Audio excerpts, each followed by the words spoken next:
Hello, welcome to CEDA Lab YouTube tutorial. We will try to post a tutorial and data science related videos, literature reviews, and so on weekly basis. So this is the very first video for our data science effort and initiative. So today's topic is very interesting. We have causal inference, which is a very interesting topic. Those who are coming from statistics, health science, computer science background. I believe this will be useful for many who are trying to understand the basics of causal inference. So for this presentation, I will be taking some useful materials from this survey paper. So those who are familiar with literature search, go ahead and read this paper. This is very well written, published back in 2021. So without further ado, let's get started. So let me start with some motivation. So if you have experience working with data or in data science or in health science, you may have come across this very famous statement: correlation does not imply causation, or correlation does not mean causation. This is very important because oftentimes in statistics, this is overlooked simply because we find high correlations between two variables. One happens to be the input variable, another one is the output variable or the outcome variable.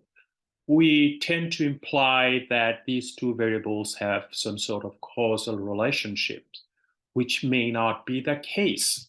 So we will try to give some motivation and basics behind causal inference and why it is different from the correlation-based inferencing that we traditionally use. So the first example here we have is the number of ashtrays in households is correlated with lung cancer. Now, our common sense says that ashtrays are not responsible, or ashtrays do not cause lung cancer, right? This is very common sense. But if we are not knowledgeable about this fact, and we're just blindly doing research trying to understand the correlation between two variables, then we will find a high correlation between what? The number of ashtrays in household with the number of lung cancers. And that can give us a misleading impression that maybe ashtrays have something to do with causing lung cancer, which is not the case. So this is one of the examples where correlation does not imply causation. Now, what is the thing that causes cancer that we all know? We know smoking is the cause, and it causes lung cancer, where lung cancer is the effect. So when we're discussing causality, we will have the cause as one part of the variable, and that is something that is creating some sort of effect, which is the outcome in this particular case. So we can say smoking is the common cause of having ashtrays and lung cancer, right? So basically, you can imagine smoking as one node that is pointing to two different nodes. One is pointing to ashtray and pointing to lung cancer, because smoking is the reason for having too many ashtrays, and as well as we have too many lung cancer events. Okay. So in one hand, we have the cause variable. We have the cause. In some examples, we'll be referring cause as something called intervention or something such as treatment.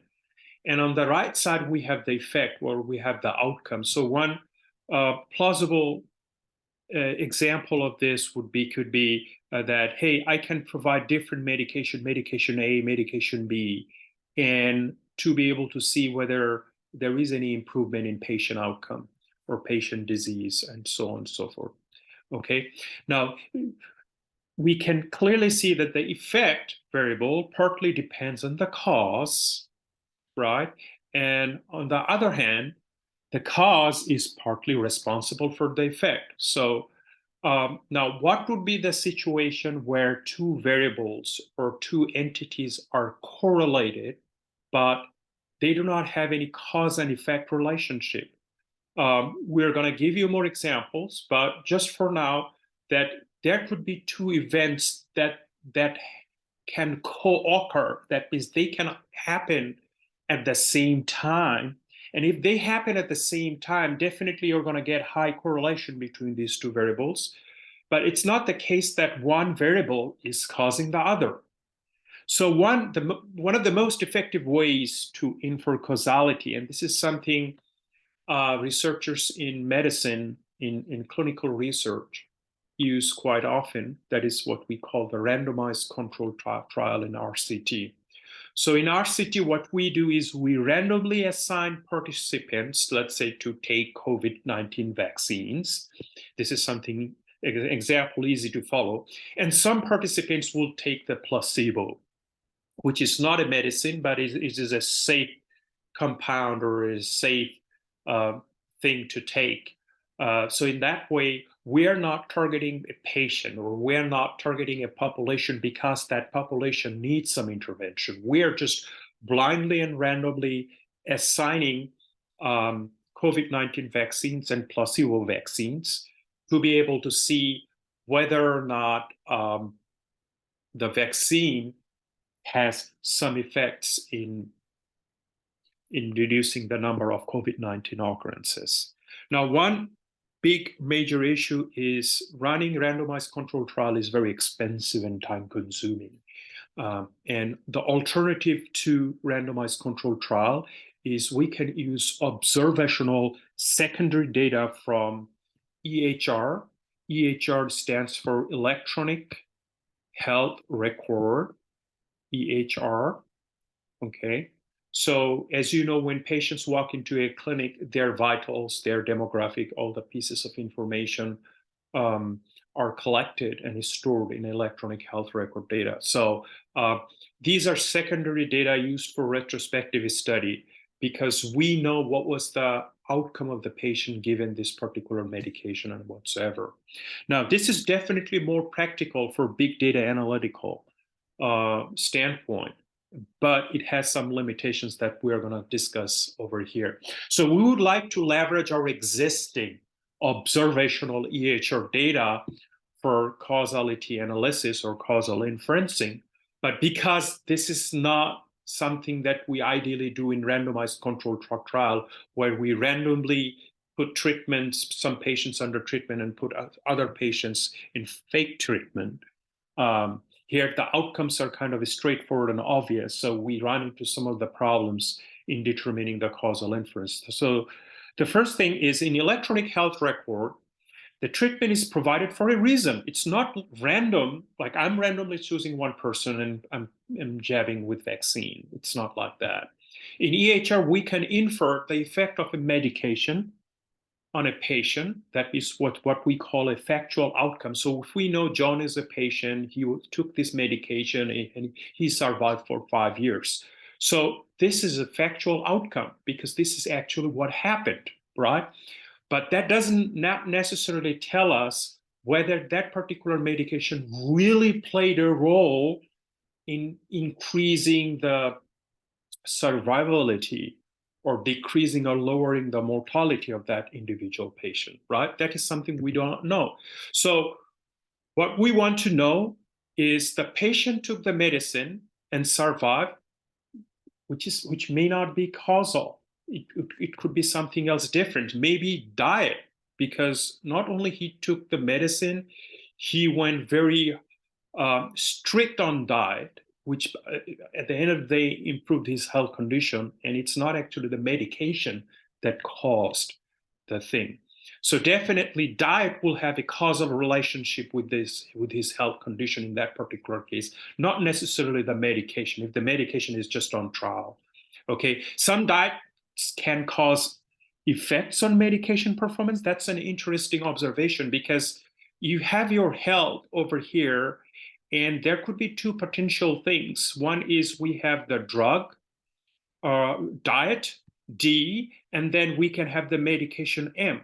So not only we're trying to look into the causal relationship between the diet and the health and medication and the health, but at the same time, when these two variables are taken at the same time, diet can also cause some effects on the efficacy of the medication. So it's a complicated relationships that we're trying to understand, which we may not get from simple correlation tests, as you can imagine here.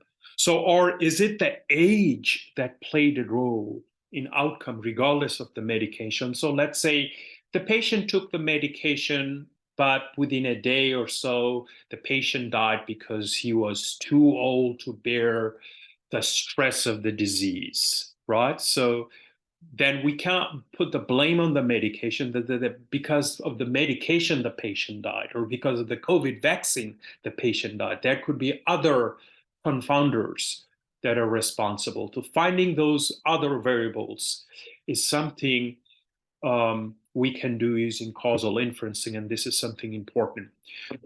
So there are multiple factors involved. One may be causal, the others may not. So these are something we want to identify. What would have happened if the patient did not take the medication or take a different medication? This is what we will call the counterfactual against this factual outcome. Now, in electronic health record data, because the medication was already taken and we know the outcome, whether it's due to the medication or without the effect of the medication, we know the outcome, we know the facts. Now, trying to design a counterfactual scenario to ask this question, that what if the patient did not take the medication? Would he still die out of COVID?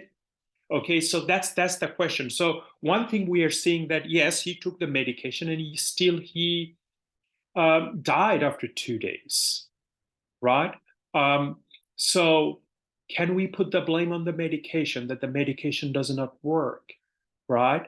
Before we put the blame, we need to do some counterfactual study or counterfactual scenario that for the same patient, if he had not taken the drug, or if he had not taken the COVID-19 vaccine, would he still die because of COVID?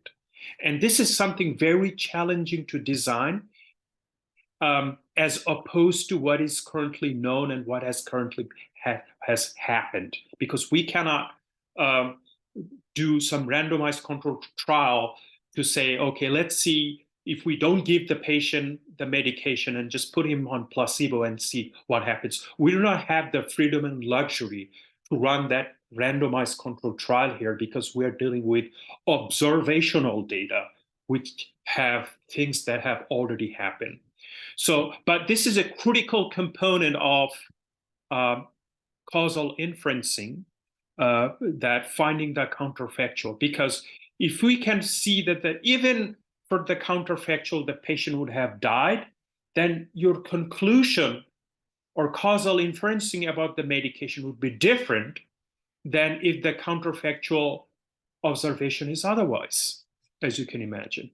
Right? Now, like I said, researchers have no control over data. It has already happened. So designing those counterfactuals to be able to get the real causal inferencing is something very challenging, right? Let's look into some fundamentals of causality.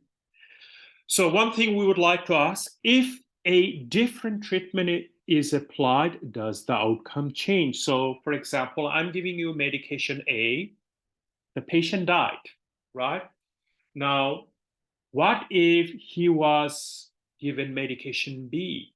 If the patient still dies, then the conclusion would be different, right? But if the patient survived, then we can say, hey, medication A doesn't work, medication B works, right? And then we have to do some additional counterfactual checks to make sure that that is actually the case. So this is a kind of an interesting example that that because of low pressure, atmospheric pressure, your barometer level goes down. And when you see your barometer level goes down, it is likely to rain. So you start to see clouds are accumulating and the thunderstorms and so on and so forth. So naturally, you will see the barometer level and the rainfall event. These two things are correlated. That's very obvious. But does correlation mean causation? The question is, but the barometer level goes down. That does not mean the barometer level itself is causing the rainfall, right? So what I can do is I can manually lower the barometer level and see if it rainfalls, right? And obviously, just manually lowering the barometer is not gonna get me the rainfall, and because there is no causal relationship between the barometer level and the rainfall, right? It's not going to cause the rainfall to happen. So these are just two things that concurrently happen or they co-occur, but simply because they co-occur, that doesn't mean that one causes the other, because there is no cause and effect relationship in between these two. But of course, they will be highly correlated. So simply because we see high correlation, that doesn't mean correlation. So in this context, if a different treatment, in this case, we're planning to do it manually, lowering the barometer level. If a different treatment is applied, does the outcome change? That means if I lower the barometer level manually, and if it rains, that means it has a causal relationship, right? And if the outcome does change, what I'm saying, the outcome does change, that means previously it was not raining, now it's not raining. So it does have the relationship. Now, if I manually lower the barometer level and it does not rain, that means it's not causal. Okay, I hope this video was useful. We will do another video to introduce you to the terminologies and more advanced concepts. Thank you for watching.